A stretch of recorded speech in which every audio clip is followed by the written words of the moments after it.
Sino dyan? Ayun. Ayan! Si ate. Ay, hello kilala po. ko to. Kilala ko rin yan. Ako pa nga po pala si Kylie from Muntinlupa City. Kylie. Opo. Yung problema ko po kasi, medyo na-fall na po kasi ako doon sa best friend ko. Uy! Kaya lang po. Kaya lang po kasi, hindi naman po kasi ako yung type nun eh. Kasi gusto niya yung sexy eh. Uy, Alam niyo na. grabe yun ah. Sa tingin niyo po ba, kailang ipupush ko pa po ba kahit na alam ko masasaktan ako? May tanong lang ako kay Kylie. Ikaw ba, naniniwala ka bang may forever din ang mga chubby? Hindi ako masyadong sure, DJ Bay, pero naniniwala naman ako sa kasabihang aanhin mo yung sexy body kung mukha mo lang naman ang kita sa ID.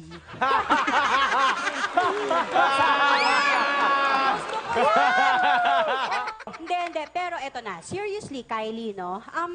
Hindi naman kasi nakakahadlang yung body size para makahanap ng destiny mo. Kaya hindi porket chubby tayo, Kylie, wala na tayong happy ending. Love is the center of any relationship. Ang True. puso ang nagmamahal, hindi naman ang mata. Di ba? Kaya size doesn't matter if you really love each other. Pero, Kylie, syempre, huwag kang matakot na mag-try, no? Sumubok ka ng mga bagay na hindi mo pa nalalaman. Ay, oo. Kasi minsan, sa pagsubok ng mga ganyang bagay, doon mo nga malalaman kung gaano katibay ka, katatag pagdating sa mga ganong sitwasyon. Yes. Pero kailangan, syempre, sa buhay man yan or sa love, kailangan may pag-iingat na kasama. Yan. Kasi, alam mo na, baka bandang huli, mapakanta ka na lang.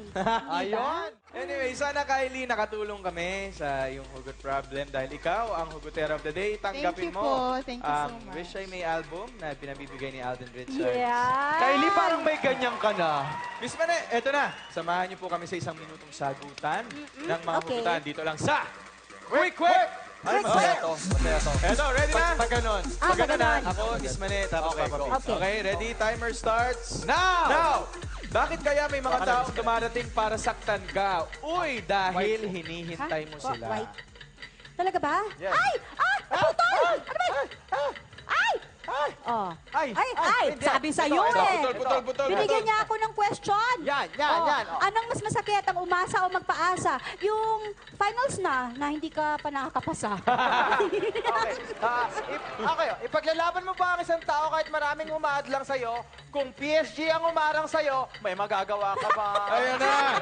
At ito po, quick ni Franz Soler. Saan ko po mahanap ang dream guy ko? Saan pa? Di sa panaginip mo. Kay DJ Bay, paano daw manligaw ng babae? Wala. Ano? Simulan mo sa lola niya. Okay, May, ano po ang gagawin ko sa boyfriend ko na palagi na pagkakamalang hold-upper? You have to be proud. Malayo ko sa panganib. Ito. Oops! Time's up. Ay! Ayan, oh. Okay. Time's up. At sana ba nasagot namin ng maayos ang lahat ng inyong mga katanungan, Yes, sa kapuso. mga gusto magpadala ng kanilang mga hugot problem or video message, basahin lang nila ang nakalagay sa kanilang TV screen. Yan po. Like that. Okay, it's been a pleasure, Miss Mane. Sana po nag-enjoy kayo sa pag-guest nyo sa kakulitan namin dalawa ni Papa Pete.